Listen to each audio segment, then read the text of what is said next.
नमस्कार मित्रांनो, मी उदय लाड पुन्हा एकदा स्वागत करतो आपल्या सर्वांच्या आवडत्या यूट्यूब चॅनल माझी शेतीवर व्हिडिओ पाहणाऱ्या प्रत्येक शेतकरी मित्राचे आणि कास्तकार बांधवाचे आजच्या व्हिडिओमध्ये मनापासून खूप खूप स्वागत।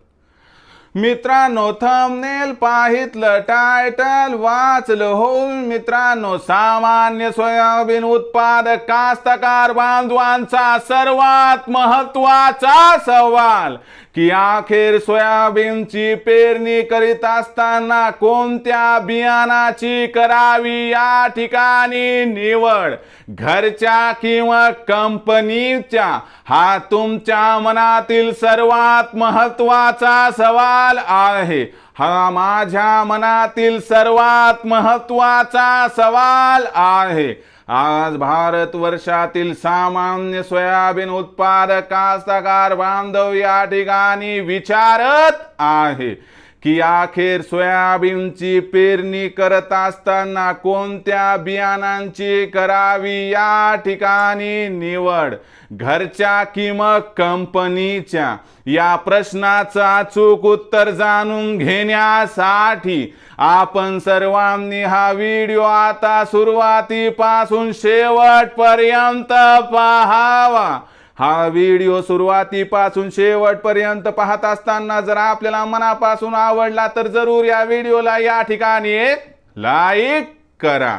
जास्तीत जास्त कास्तकार बांधवांपर्यंत हा व्हिडिओ पाठविण्यासाठी या व्हिडिओला या ठिकाणी जरूर शेअर करा।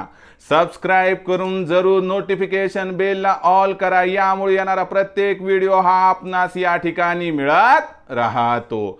तर बघा मित्रांनो, सामान्य सोयाबीन उत्पादक कास्तकार बांधवांचा सर्वात महत्त्वाचा सवाल की अखेर सोयाबीनची पेरणी करत असताना कोणत्या बियाणांची करावी निवड, घरच्या किंवा कंपनीच्या? या प्रश्नाचं अचूक उत्तर जाणून घेण्यासाठी घरच्या बियाणाची निवड केली तर काय फायदा होणार, कंपनीच्या बियाणाची निवड केली तर काय फायदा होणार, घरच्या बियाणाची निवड केली तर काय होणार नुकसान, कंपनीच्या बियाणाची निवड केली तर काय होणार नुकसान?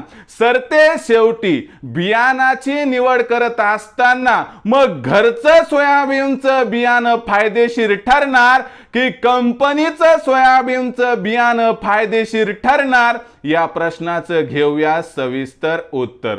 आता बघा मित्रांनो, काय झालंय, आता खरीप हंगाम जवळ आलाय, सगळ्यांना लगबग लागली आहे मित्रांनो पेरणीची, आणि आपल्या सर्वांना माहित आहे की जसं पेराल तसं उगवाल। जर बीज चांगलं असेल तर तुम्हाला उत्पादन चांगलं मिळणार, बीज खराब असेल तर किती पण मेहनत करा फायदा होणार नाही। तुम्हाला समजावून सांगतो, बीज चांगलं नसेल तर मला सांगा तुम्ही कोणता खत टाकलाय, किती खत टाकलाय, किंमत आहे का हो? अजिबात नाही। तुम्ही कोणतं कीटकनाशक वापरले, कोणतं बुरशीनाशक वापरले, किंमत आहे का हो? नाही। कारण तुम्हाला लागलेलं बीज जर खराब लागलं तर जगातील कोणताच व्यक्ती कोणत्याही औषधाचा वापर करून तुमचं उत्पादन या ठिकाणी वाढू शकत नाही। म्हणून बियाणं फार महत्त्वाचं आहे।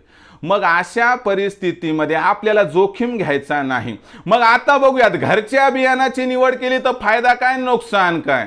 घरच्या बियाणाची निवड केली तर सर्वात मोठा फायदा होतो की आपल्याला त्या ठिकाणी पैसा मोजावा लागत नाही, कारण हे बियाणं घरचं आहे ना हो, आणि घरचं बियाणं स्वस्त पण पडते। म्हणजे आजचा भाव जर बघितला तर 45 रुपये किलो आहे, बरोबर आहे। मग विकतचं जर घ्यायचं म्हटलं तर हे महाग पडते ना। आज कंपनीचं बी घ्यायचं म्हटलं तर ते 90 रुपयाच्या किलोच्या आसपास जाते, घरचं 45 रुपयाच्या आसपास पडते। म्हणजे याचा अर्थ निम्म्या किमतीत आपल्याला या ठिकाणी बियाणं उपलब्ध होते। हा सर्वात महत्त्वाचा फायदा आहे जर आपण घरचं बियाणं खरेदी केलं किंवा घरचं बियाणं या ठिकाणी ठेवलं तर। आता विकतचं घेतलं तर तुम्हाला पहिलेच कळाले की बाबा आपल्याला 90 रुपये किलोने विकत घ्यावं लागते, म्हणजे आपल्याला कुठंतरी दुप्पट पैसे या ठिकाणी मोजावे लागणार आहेत. दुसरीकडे बघायला गेलं तर मित्रांनो एक गोष्ट लक्षात घ्या की घरच्या बियाणाचं ग्रेडेशन नसतं, एकसारखं बीज सगळं नसते, कोणतं छोटं कोणतं मोठं, तर कोणत्यामध्ये ओलावा असण्याची भीती राहते. परंतु जे कंपनीचं बियाणे ते ब्रँडेड असते, क्वालिटीचं असते. म्हणजे मी असं गृहीत धरतो की तुम्ही ब्रँडेड कंपनीचं घेतलं बरं काय, लोकल नाही, डबल टॅगचं घेतलंय, तर मग हे बियाणं कसं ब्रँडेड असते, एकसारखं उगवते, उगवण क्षमतेवर काहीही परिणाम होत नाही. घरचं बी उगवल का नाही उगवल या बाबतीत थोडी साशंकता असते, कारण आपण त्याची साठवणूक कशी केली हे माहिती नसते ना. त्यामुळं पुन्हा कधी कधी घरच्या बियाणाचं टर्फल वगैरे निघून गेलेले असते, विकतच्या बियाणाचा असा प्रॉब्लेम कधीही असत नाही. म्हणजे जर फक्त आपण पैशाचा विचार सोडला तर घरच्या बियाणापेक्षा कंपनीचं बियाणं हे फार फायदेशीर पडते. मला सांगा, थोडा खर्च होईल, काय हरकत नाही, पण आपण जर बियाणं विकतचं कंपनीचं डबल टॅगचं ब्रँडेड लावलं तर पुन्हा चिंता आहे का की बाबा मला दुबार पेरणी, अजिबात टेन्शन राहणार नाही. आणि एकदा तुम्ही बीज चांगलं लावलं तर मित्रांनो तुम्ही निंदन खुरपण भविष्यात कराल, तुम्ही कीटकनाशक वापरताल, तुम्ही खत वगैरे सगळं वापरताल, तर तुम्हाला मेहनत तर तेवढीच करावी लागायली ना.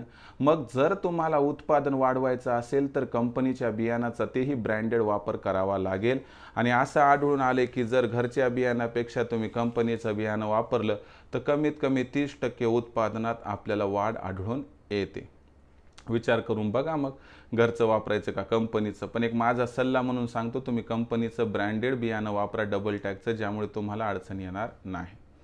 तर मित्रांनो, भविष्यात सोयाबीनच्या पेरणीपासून तर त्या ठिकाणी सोयाबीन काढणीपर्यंत प्रत्येक अपडेटेड माहिती आपल्याला माझी शेतीच्या मार्फत मिळणार आहे. त्यामुळं आपण माझी शेतीला या ठिकाणी पाहत राहा. आवडला असणार व्हिडिओ लाईक करा, जास्तीत जास्त कास्तकार बांधवापर्यंत हा व्हिडिओ पाठवण्यासाठी शेअर करा, सबस्क्राईब करून जरूर नोटिफिकेशन बेलला ऑल करा, यामुळे येणारा प्रत्येक व्हिडिओ हा आपणास या ठिकाणी मिळत राहतो. तर मित्रांनो, अशाच एका नवीन व्हिडिओसह मी आपला मित्र उदय लाड आपल्या सर्वांच्या आवडत्या यूट्यूबच्या माझी शेतीवर मिळत राहील. तोपर्यंत माझ्या प्रत्येक शेतकरी मित्राचे आणि कास्तकार बांधवाच्या आजच्या व्हिडिओमध्ये मनापासून खूप खूप आभार.